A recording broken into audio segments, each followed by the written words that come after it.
racing. It was an absolute hauling sort of start for Johnny Lawson as we've got 4 cars abreast heading towards that first chicane. Let's hold our breath. Is everyone going to get through okay? No. Here's the answer to that.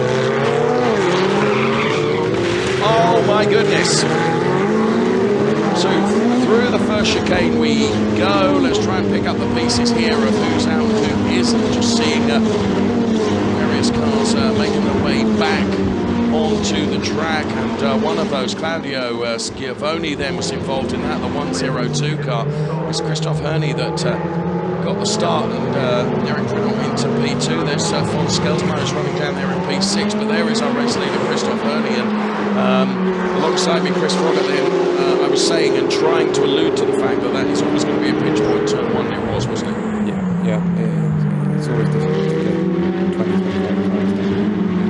And I think it could have been worse. Right. I'm sure you're right. What on earth happened to Johnny Lawson with his start? I mean, it just looked like he didn't have the pace going to the timing line. Yeah, you know, I experienced the same thing in race 2 at Valencia. Right. I dropped 4 positions into turn 1. I think I was asleep. Eric Prinot is now leading. You've just seen him overtake Christoph Herney then. So Eric Prinot then, the master of Monza, has come through to take P1. Now, of course, he was advantaged by some of the skirmishes that went on right at the very start of the race, but Eric Prinot is now leading. Eric Chung is in P3. Von Skeltermeyer there, you can see the shark's teeth on that car as Johnny Lawson is trying to fight back now. Realises that he got the start horribly, horribly wrong. Whether it was him or whether there was just some car issue, but Johnny Lawson is going to try and fight back. But as they cross the timing line, it's Eric Prinot, Christoph Herney, Eric Chung, then it's Henry Hassid, Von Skeltermeyer, Johnny Lawson then back up to P6, but you can see he's some way down. Whoa! As a car the back end of the car just got completely loose there. And that is a huge impact into the barriers. Now, I just saw, Chris, the back end of the car. It just seemed to get loose, and I don't think it had run out onto the grass. Well, inevitably the safety car will be called.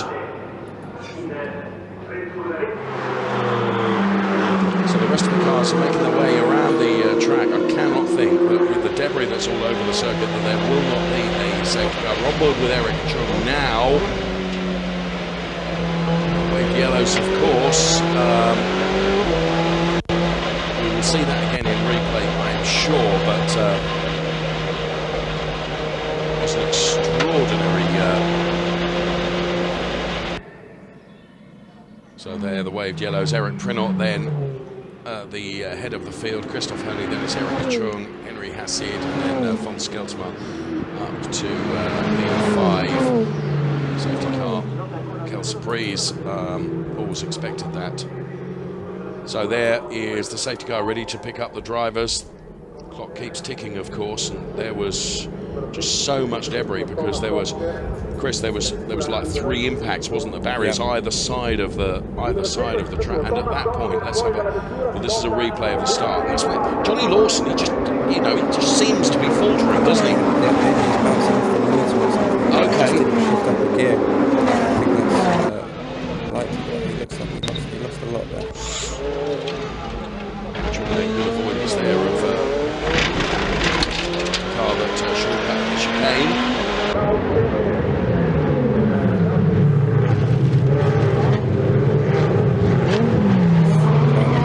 Yeah, turned around. Well, everyone tries to take evasive action, including Tommy Lindroth there across the barriers. And there we can see it from a different angle. Of course, you've got all this to come in your first race that's coming up in later this afternoon in Trofeo Pirelli.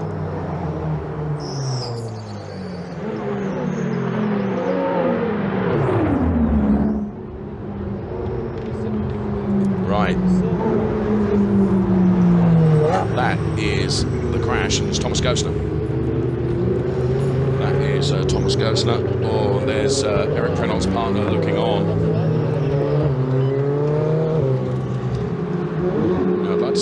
replay again, because I don't know whether you picked up, Chris. What you know, would it have been a deflating tyre? Would it have been? Did he get onto the grass? It's really hard to tell. It didn't look like he went on. You're here with the oh, and there. Thank goodness for that. There is Thomas Gosner walking away, seemingly completely unharmed.